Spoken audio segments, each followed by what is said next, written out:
đại kết đấy tham mấy câu mình được khác có thể ca ban tròn mẹ thưa ca phong hạt pran phong hái anh được miền pe sầm đạ tiệt mơ tới bộ con hạ đôi chỉ miền pe mà phay phèm máu không một ngày chẳngขณะពេលដែលយើងមានត្រឹមតែ24ម៉ោងឯក្នុងមួយថ្ងៃហ្នឹងតាមពិតគឺគ្មាននរណាម្នាក់ដែលមានពេលវេលាច្រើនជាងពួកយើងនោះទេមនុស្សគ្រប់គ្នាមានពេល24ម៉ោងក្នុងមួយថ្ងៃដូចគ្នាទាំងយើងទាំងគេខុសគ្នានៅត្រង់ការគ្រប់គ្រងពេលវេលានោះទេ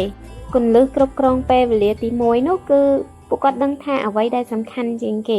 ជំនួសឲ្យការធ្វើការងារទាំងអស់ពួកគាត់ធ្វើការងារដែលសំខាន់ជាងគេបំផុតចំពោះគន្លឹះទី2គឺគាត់កាត់បន្ថយអ្វីដែលនាំឲ្យខ្ជះខ្ជាយពេលវេលារបស់ពួកគាត់ដូចជាការកាត់បន្ថយការមើលទូរស័ព្ទព្រោះការកាន់ទូរស័ព្ទ30នាទីអាចคล้ายទៅជា3ម៉ោងដោយអត់ដឹងខ្លួនទេម្យ៉ាងទៀតការមើលទូរទស្សន៍និងការលេងហ្គេមក៏ជាការខ្ជះខ្ជាយពេលវេលាដែលគួរតែកាត់បន្ថយផងដែរចំពោះគន្លឹះទី3គឺការរៀបចំនិងការអនុវត្តទៅតាមផែនការសូមកុំសរសេរផែនការហើយទុកវានៅក្នុងសៀវភៅអីនៅពេលអ្នកដឹងថាខ្លួនឯងត្រូវធ្វើអ្វីអ្នកនឹងចំណាយពេលតិចក្នុងការគិតហើយនឹងមានពេលច្រើនក្នុងការអនុវត្តវាម្យ៉ាងទៀតនៅពេលដែលយើងមានផែនការច្បាស់លាស់ការងារហាក់បីដូចជារលូនជាងមុនដូច្នេះចាប់ពីពេលនេះតទៅអ្នកគួរតែឈប់រកលេសថាអ្នកដទៃមានពេលច្រើនហើយអ្នកគ្មានពេលដូចពួកគេទៀត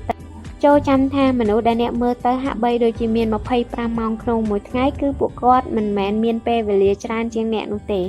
ប៉ុន្តែដោយសារពួកគេប្រើរយៈពេល24ម៉ោងរបស់ពួកគេបានល្អជាង